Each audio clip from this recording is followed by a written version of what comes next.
Salut les Carpinous, comment que ça se splash en ce moment?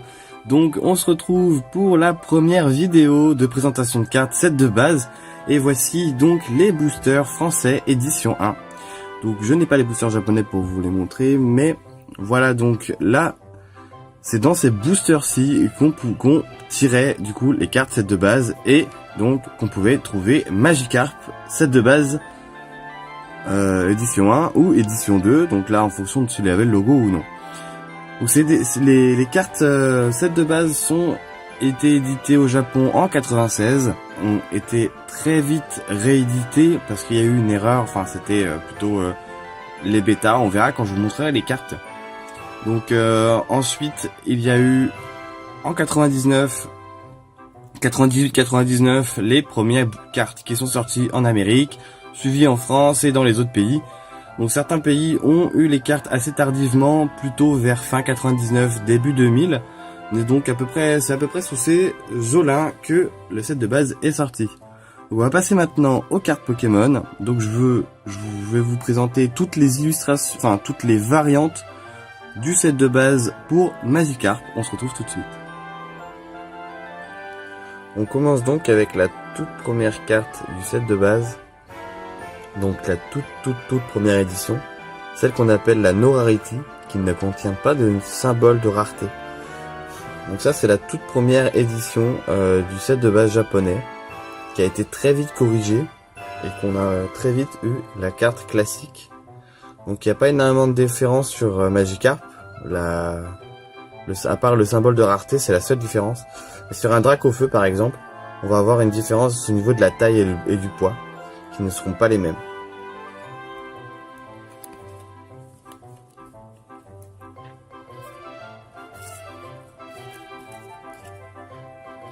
Ensuite, on a la toute première édition du set de base américain qu'on appelle Shadowless. Donc la première édition est forcément Shadowless. Il n'y a aucune première édition no Shadowless. Donc on appelle Shadowless uniquement parce que il y a un bord. Le contour ne contient pas d'ombre. On va le voir après.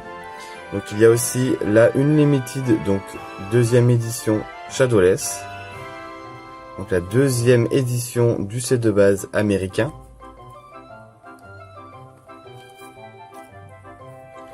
Ensuite on a la carte classique américaine, donc la troisième édition. Cette fois on remarque très bien le bord noir.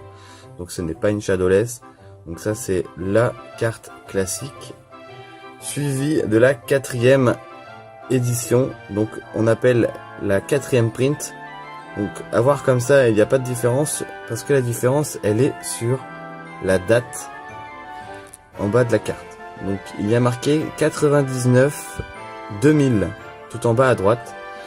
Or sur une carte classique, il y aura écrit juste 99. Si la mise au point elle va bien, voilà. 99. Donc elle est là, la différence. La différence elle est là.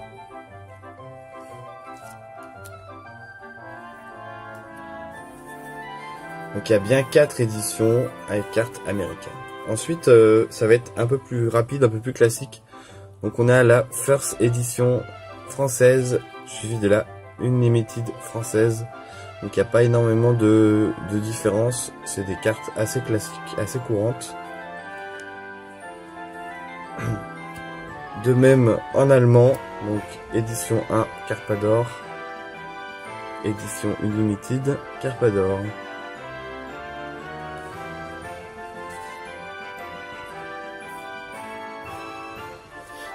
En italien, la même chose, édition 1, édition 2. Donc on peut remarquer sur des cartes italiennes que la date est marquée 99-2000. Donc c'est parce que c'est des cartes qui sont sorties plus sur les alentours de 2000. Donc c'est pas sorti en 99 chez eux. C'est sorti plutôt fin d'année, fin d'année 2000. Enfin, fin d'année 99, début 2000. Ensuite, on a une particularité avec l'espagnol. Les cartes espagnoles, donc voici la carte donc 99, édition 1, édition 2. Mais il y a aussi une autre édition 1. Une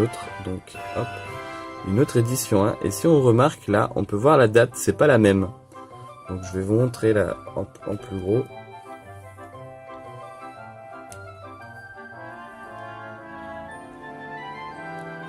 Donc les deux cartes, voilà.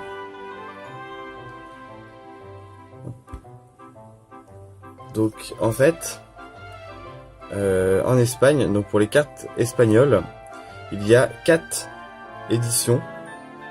Donc il y a 2 éditions 1 et 2 éditions 2. Donc je ne possède pas encore l'édition 2. Mais voilà, il y a bien 4 cartes espagnoles, 4 variantes espagnoles du set de base. On continue avec la carte portugaise, donc édition 1 et une limited. Donc les cartes portugaises n'ont pas de spécialité, elles sont juste un peu difficiles à trouver. Le portugais, c'est quand même pas facile à trouver, c'est des langues qui sont très peu courantes. Et on termine... Non, on n'a pas terminé encore. On est sur des cartes. Donc là, édition 1 et une limited néerlandaise. Donc ça, c'est des cartes néerlandaises. Donc c'est la seule et unique langue en néerlandais pour les cartes TCG. Donc le néerlandais n'est pas sorti, n'est pas été... Enfin, les cartes Pokémon n'ont pas été éditées en néerlandais à part le set de base. Voilà, c'est ça que je voulais dire.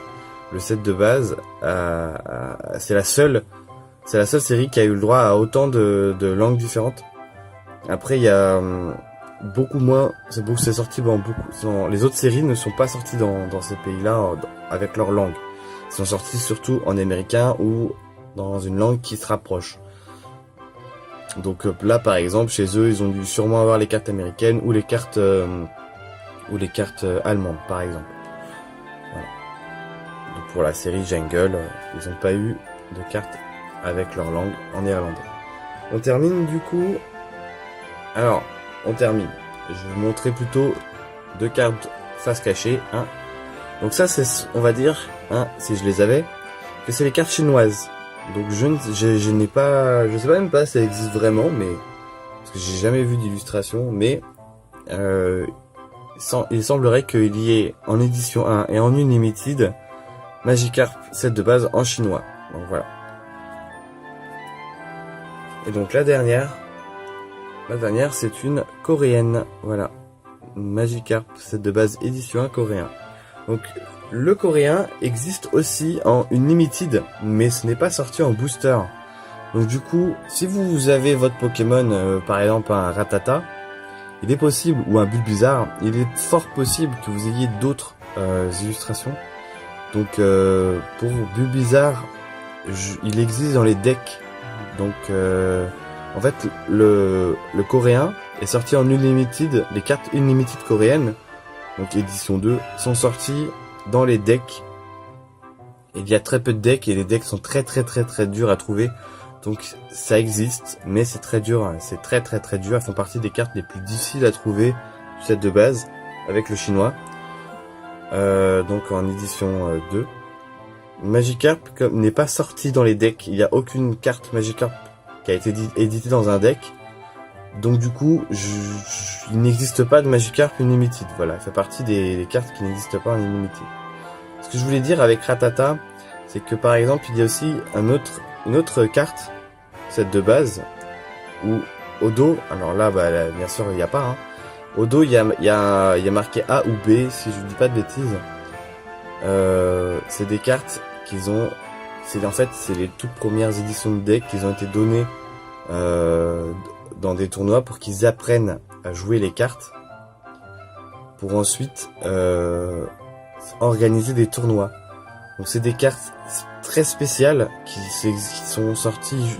Il n'y a pas tout le set de base, hein, c'est juste 2 decks. Il y a juste 2 decks qui sont sortis pour le joueur A et le joueur B. Donc je sais que Rattata fait partie avec Maconier. Et ça c'est des cartes aussi qui sont très difficiles à trouver dans le set de base. Donc je vais vous montrer maintenant des cartes, des fausses cartes, mais qui sont quand même assez jolies. Donc la première, elle est très carrée. Voilà, si on la compare à une autre, elle est assez carrée. Donc au niveau de la couleur aussi, très flashy. C'est pas très joli. Quand on l'a en main, on remarque vraiment que la carte, elle est vraiment pas très jolie. Au niveau de la texture de la carte, assez souple, assez fragile. Et on remarque aussi la couleur du dos. Hop. Donc on voit toute cette partie, des points. C'est très moche, c'est très sombre. C'est souvent très mal. On voit tout de suite la couleur. Elle est vraiment, elle est dégueulasse comparée à une couleur d'une carte originale. Voilà. Donc souvent il y a les fausses cartes de base, elles sont très carrées. Donc il y en a beaucoup de différentes, hein. Mais celles-ci font partie des cartes assez communes des fausses cartes set de base. Ensuite on a des fausses cartes qui sont holographiques, donc elles sont magnifiques. Moi j'adore vraiment le côté holographique qui brille vraiment partout. Petites paillettes et tout, vraiment c'est super beau.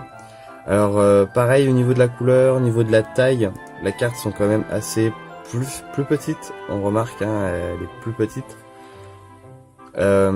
C'est aussi un sticker, c'est-à-dire que on peut les décoller et les coller sur un autre support.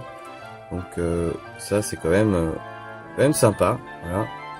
Bon, moi c'est pas le genre de cartes que je décollerais bien sûr, mais quand on était gosse, avoir des cartes qu'on pouvait coller sur un mur, ça pouvait être sympa.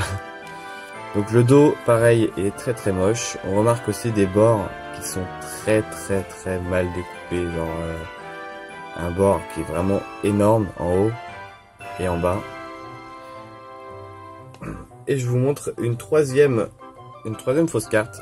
Alors elle aussi, je la trouve vraiment très jolie. Elle a un holographisme d'une sorte de carré qui fait des carrés. En fait, c'est des carrés dans des carrés. Genre, on voit un peu là. J'arrive à montrer. Hop, on va essayer de... Et ça, c'est partout sur la carte. Donc quand elle bouge comme ça, vraiment, ça brille d'une manière. J'adore vraiment. Donc ça, c'est pareil. Elle est encore plus petite. Hein, on la compare avec celle qui était déjà petite. Donc elle est encore plus fine que la première. Les bords sont pareils, assez grossiers.